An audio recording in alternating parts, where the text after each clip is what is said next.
गरीब किसान की कहानी। लगभग 200 शब्दों में।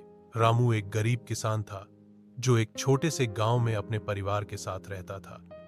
उसके पास ज्यादा जमीन नहीं थी, बस एक छोटा सा खेत था जिसमें वह सब्जियां और अनाज उगाया करता था। रामू बहुत मेहनती था, लेकिन मौसम की मार और बाजार की गिरती कीमतों ने उसकी जिंदगी मुश्किल बना दी थी। एक साल बारिश बहुत कम हुई, फसल सूख गई और रामू पर कर्ज चढ़ गया। गांव के साहूकार ने भी उसे तंग करना शुरू कर दिया, लेकिन रामू ने हार नहीं मानी। उसने कुछ नया करने की सोची।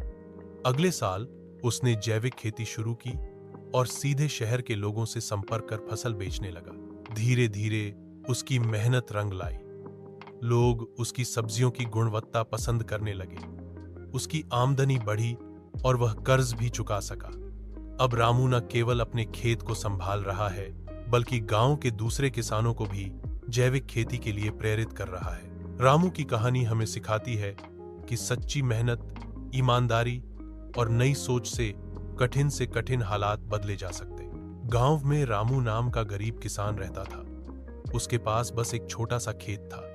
दिन रात मेहनत करता, लेकिन फिर भी पेट भर खाना मुश्किल था। एक साल सूखा पड़ा, फसल बर्बाद हो गई।